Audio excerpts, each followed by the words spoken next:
By the end of this video, you will know why Brian Thomas Jr. of the Jacksonville Jaguars is set up for success in this Jaguars offense, as well as his strengths, weaknesses, his role in this offense, as well as his high, median, and low outcomes as a receiver. Please remember to like and subscribe. Let's get into it. So Brian Thomas Jr. is 6'3", 209 pounds. He's 21 years and 9 months old, so just about 22. However, he is an early declare out of LSU. There's a positive correlation between being an early declare and being successful at the NFL level. When we take a look at his metrics, they are elite. So his 4.33 40-yard dash is in the 98th percentile in and of itself. But because he's 6'3", 209 pounds, his 122.2 speed score is in the 99th percentile. That's his height and weight adjusted speed. Then his vertical and broad jump, or his burst score, of 128.5 is in the 83rd percentile, and his 10.44 catch radius is in the 98th percentile. So this guy is a tall, lanky wide receiver who is exceptionally fast, but not only that, exceptionally fast for his size, as well as bursty with a tremendous catch radius. When we think about where he's going in rookie drafts, he's going off the board as the wide receiver 6. So MHJ, Neighbors, and Rome are the first 3 wide receivers off the board. Then the 4th wide receiver on average is Xavier Worthy, going off the board at the 108. Then Ladd McConkey is the wide receiver 5 usually at the 110. And Brian Thomas goes off the board 1 pick later at the 111. He's followed by Keon Coleman going off at the 201 and Pearsall going at the 204. So in my opinion, before the draft and before landing spots were decided at least, he was my wide receiver 4 and in his own tier. I'm not really sure why. I think it's more so that people are just falling in love with the landing spots for Worthy and Ladd McConkey, which I'll definitely admit are very good landing spots. But one thing about me is if I think somebody is just in a higher tier than other wide receivers and they go to a spot that I like, just because I like where somebody else is going, if I view them in a tier lower, I'm not going to draft somebody else that I view as a generally less talented player, even if the situation is incredibly enticing. Now, I'm not saying that Xavier Worthy and Ladd McConkey won't work out. I do think both of them will work out, but doing that is how you get Clyde Edwards-Helaire. That's how you get Sky Moore. That's how you get Treylon Burks. Just because somebody goes to a spot where you think, oh, they're going to get this crazy amount of volume, or they are connected to this guy and that guy, never ever draft less talented players before more talented players. But once again, it's not that I think that Xavier Worthy and Ladd McConkey won't work out or anything. I just view them as less talented, and especially with less maximum potential upside than Brian Thomas Jr. So when we take a look at where he's going off the board as the 73rd overall player at the 701 in Superflex, by the way. Players going before him are DeAndre Swift, Devontae Adams, and right after him is JJ McCarthy and JSN. So in terms of wide receivers, players like Worthy, Debo, Jordan Addison, and McConkey, as well as Adams, are going before him. And then players like Smith and Jigba, Mike Evans, Stephon Diggs, Rashee Rice, and Keon Coleman, as well as Jaden Reed, are the wide receivers going after him. I think it's a perfectly acceptable range. I would rather have Brian Thomas Jr. over the likes of Xavier Worthy and Ladd McConkey. Jordan Addison is debatable. Devontae Adams, unless I was in a severely win now roster construction, I would probably rather have BTJ. I guess it just does depend if you're trying to push all in for your first year or if you're trying to build for longevity. I personally am somebody that likes to build for longevity. I would rather be dominant for 6+ years at a time than go all in for one season, because if you do that and you're unlucky, then it's hard to sell players for a good value and you can find yourself in a really big hole that way. But at the same time, if you draft poorly and you aren't in win now mode, then you're screwed and you were never going to be good to begin with. So either way, it can be successful or it can be incredibly unsuccessful.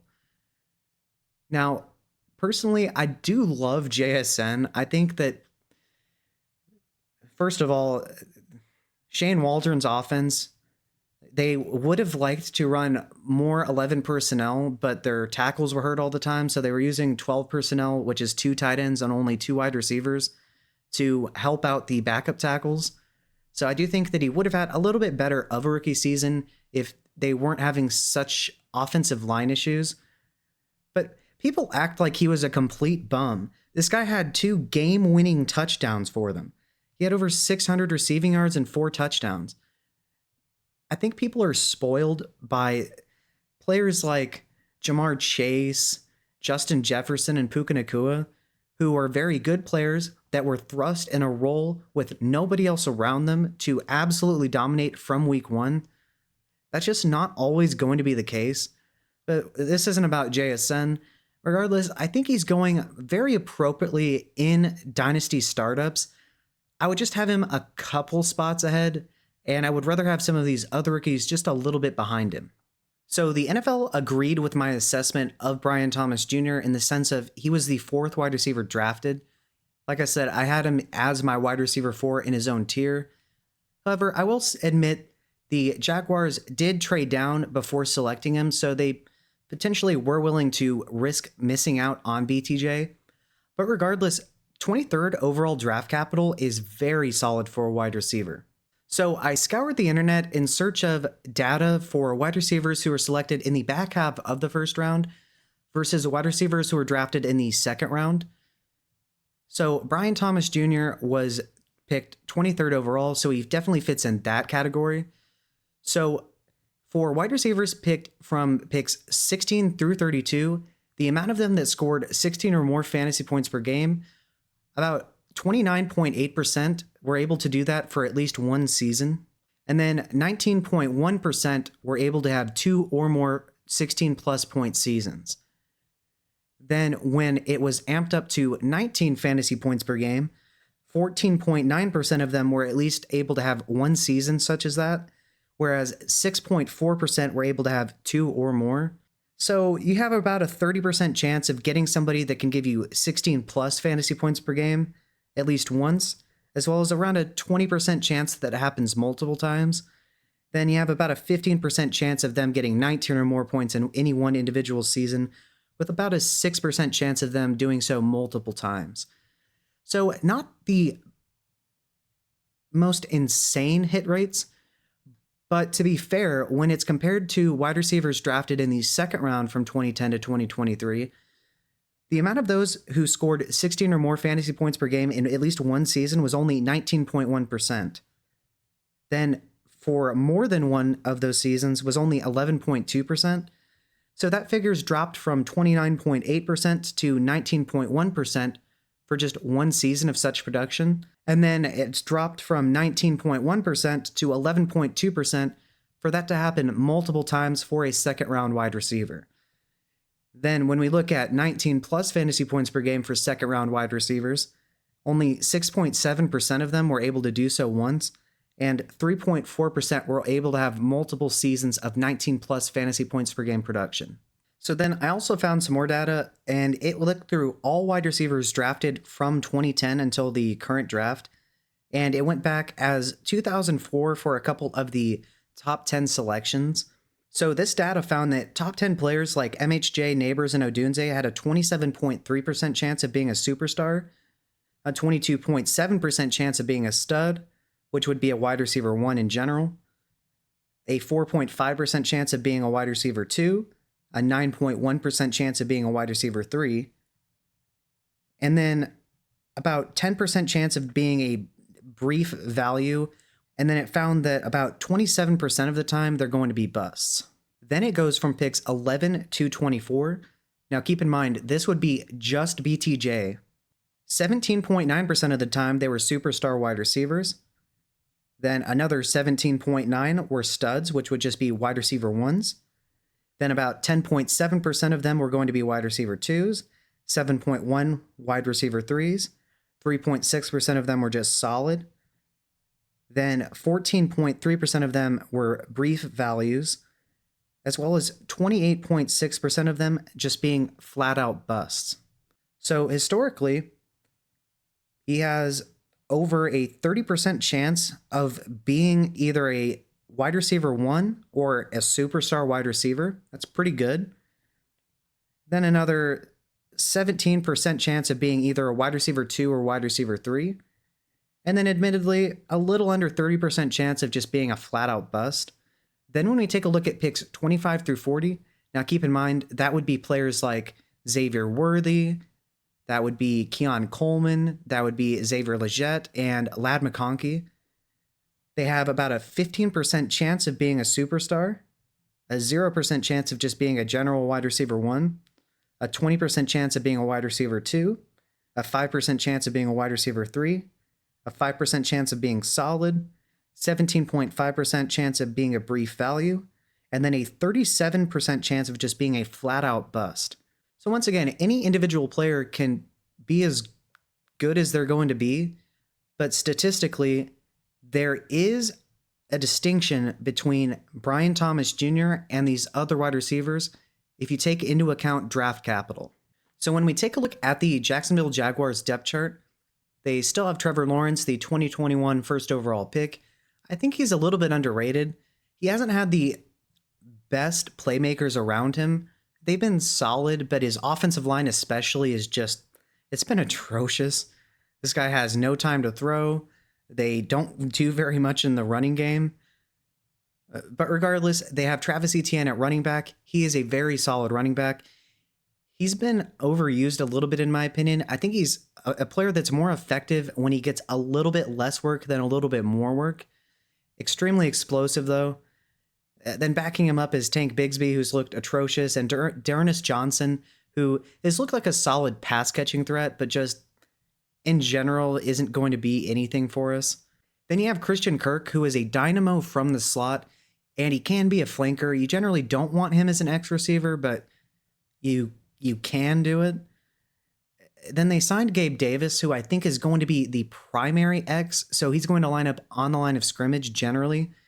He's a decent vertical threat. His career touchdowns per catch is one of, if not the highest in the NFL and NFL history. It's pretty funny because he gives you 20 points in a game or he just gives you nothing, at least with Buffalo. We'll see about this season. Then that leaves Brian Thomas Jr. I suspect that they're going to use him as a flanker in this offense, but I do expect them to use a little bit of a rotation and get Brian Thomas Jr. in there at X as well. Regardless, though, I think he's going to play a field stretching role in this offense, but I think he's also going to be used horizontally on crossing routes, slants, and things that allow him to take advantage of one-cut routes, which he excels at. Then they have Evan Ingram as well, who is a monster underneath. He's incredibly talented, and he's going to be a volume-driven monster. I think that he's going to end up as the most targeted receiver, even though he's a tight end. But in terms of their actual receiving core, I think that Brian Thomas Jr. this season specifically ends up with the third most targets on the team. I do think Christian Kirk out-targets him. But like I said, I think that BTJ is generally going to be a Z in this offense, but he is going to play some at X. So a couple of advanced stats. Among 148 qualified Power 5 wide receivers from this past season, his PFF receiving grade of 75.1 ranks 53rd. I think this is because he's not the most technically refined wide receiver. His route tree is somewhat limited, for now at least, and I'll get into that in a minute. Although just wait, you'll see. But once again, I think it's because he's not quite as technically refined. For instance, he could use a little bit of work with his releases. In my opinion, I think that LSU, for instance, likes to use a shoulder dip release as opposed to diamond releases and other more advanced releases. So I do think it's partially a coaching thing, and there's definitely the potential for him to get better and expand that. But he's also more of a one-cut route runner in terms of the best routes in which he runs. Then another thing that plays into this PFF receiving grade is that he does deal with drops sometimes, so that is one of his weaknesses. Then when we look at his passer rating when targeted, his 148.8 score ranked second among the 148 qualified Power 5 wide receivers. His 1,177 receiving yards ranked 10th. His 17 touchdowns were first. His yards per out run of 2.61 were 18th. His 17.3 yards per reception was 21st. His 17.3 yards per reception ranked 21st. Then his targets per route run rate of 19.3% was tied for 114th.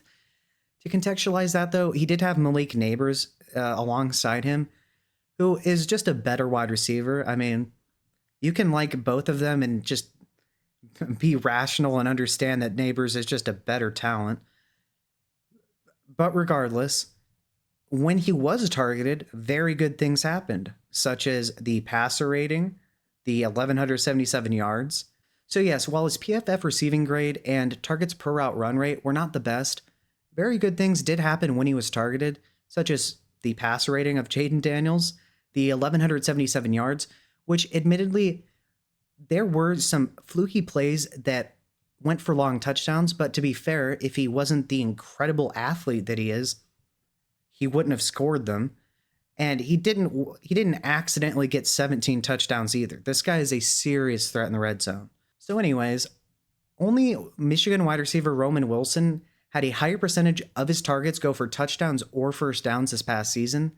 Thomas had 56% of his targets go for first downs or touchdowns. That's just incredible. And it shows that when he does get the ball, he does something with it.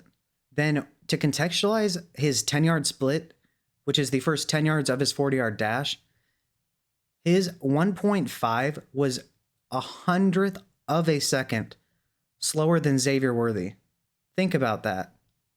This guy is 6'3", 209. So while yes, Xavier Worthy was a little bit faster, barely though, he was doing that at under 170 pounds, and Brian Thomas Jr. was doing that at 209 pounds. That's a big difference. Then when we look at his RAS score, his relative athletic score, his 9.97 out of 10 ranked 10th out of 3,063 wide receivers from 1987 to 2024. This guy is one of the best athletes we have seen at the wide receiver position. So when we look at Brian Thomas Jr.'s route chart, this is from Matt Harmon, by the way. I found it online, though. By the way, give him a follow. He's very, very smart, and he's dedicated to his craft. He details out essentially every wide receiver's route, all of them, and then charts out their success rates. It's incredible work. So when we look at Brian Thomas Jr.'s, though, from this past season, he was successful in all but 3 routes, and not only successful, above average. Now, like I've said, he's going to be a vertical and horizontal weapon in this offense. So when we look at the routes in which he's successful at, the reason he's going to be successful as a vertical threat is because he's very, very good at his 9 route as well as his curl. Now, if he didn't have one of the curl or comeback be an above average or at least an average route for him, I would be a lot more worried, because then defenders could just play really lax coverage and just ensure that he doesn't beat them deep. Since he is successful at the curl, there is a lot more of a foundation for him. Then he's also very successful with his slant as well as his corner.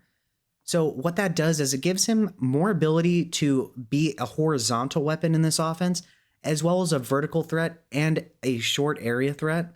I do think he's set up for success because he's successful at the routes in which I think are necessary to be good as this type of receiver. So, like I said at the beginning of this video, I had him as my wide receiver 4. And while I like the landing spots of Xavier Worthy and Ladd McConkey, I think he was the consensus wide receiver 4 as well. People didn't like this landing spot, and it confounds me as to why. Look at Trevor Lawrence.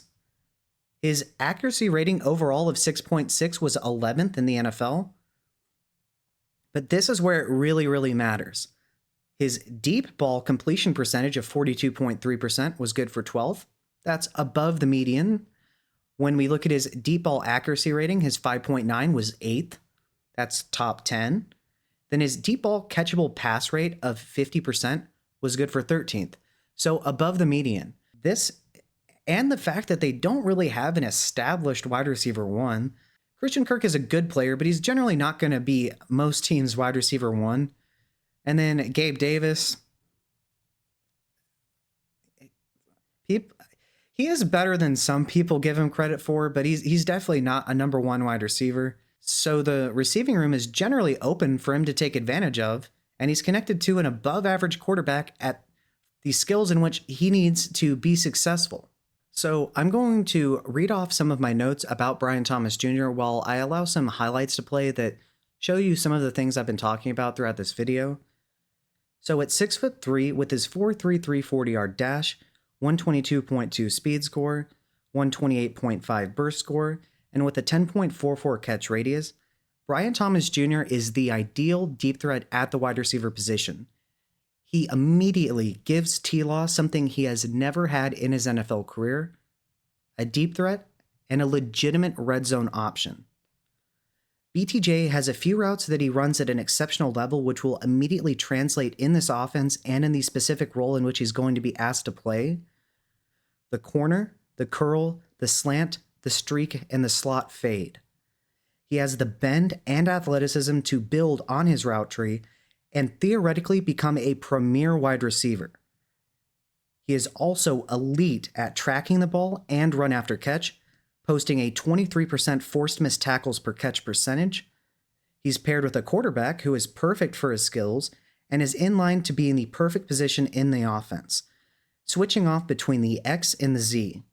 So my low-end comp for Brian Thomas Jr. is DJ Chark, somebody that put together one really solid season, but never really developed into much more than a vertical option that can run some slants. Somebody that just had the physical tools to be a number one wide receiver, but just never was able to live up to it. Now, to be fair to him, he has dealt with injuries, so definitely got in the way. But that kind of a player where, he's just capable of breaking a 70-yard touchdown, but is generally going to be an inconsistent player and just have a couple spike games here and there. That's his low-end comp, in my opinion. His median comp is Martavis Bryant. That's who I think he's probably going to be. Somebody that his lows aren't as low as DJ Chark's have been, and his ceiling is higher than DJ Chark's. If you remember, Martavis Bryant was well on his way to being one of the better number 2 receivers in the NFL. Obviously, he wasn't going to be better than Antonio Brown, but then again, nobody was in his prime. But Martavis Bryant was capable of taking over games. The one thing that I think he doesn't have that Martavis Bryant did is the ridiculous circus catchability. If you remember that touchdown against the Bengals in the playoffs that he had, where he basically did a front flip. I mean, I don't see Brian Thomas Jr. doing that. But I do think that one of the better number 2 receivers in the NFL who has a decent floor but a crazy ceiling is probably his median outcome. And I think that his absolute ceiling would be a Julio Jones light type of player. So what I mean by that is I don't think he's going to be able to develop the high pointing skills of Julio Jones or be quite as refined as a route runner as Julio. But as far as the physical tools that he possesses, he is, he's faster. He's right around the same size. If he can work on his route running and his hands, specifically, like I said, with high pointing the ball, but also with his drop issues, he does have the physical tools to become a Julio Jones type of player if every single thing breaks right for him. Another thing he needs to work on is his releases. Once again, as I said earlier, I think it's primarily a scheme thing because Malik Neighbors did the same thing where they just dip their shoulders. But if he can work on his releases, high pointing the ball, work on his consistency with his hands, and expand his route tree, he has the physical tools to become a Julio Jones type of player. But once again, that is the ceiling outcome. That's not the most likely outcome. I think he's going to be somewhat like a Martavis Bryant player that has a decent floor but a crazy ceiling from week to week, because this guy has some of the best size-adjusted athleticism that I've ever seen in a player. But what do you think? Do you agree with my low, median, and high comp for him? What do you think of him as a player? Let me know in the comment section down below. Please remember to like and subscribe. Thank you, and have a good day.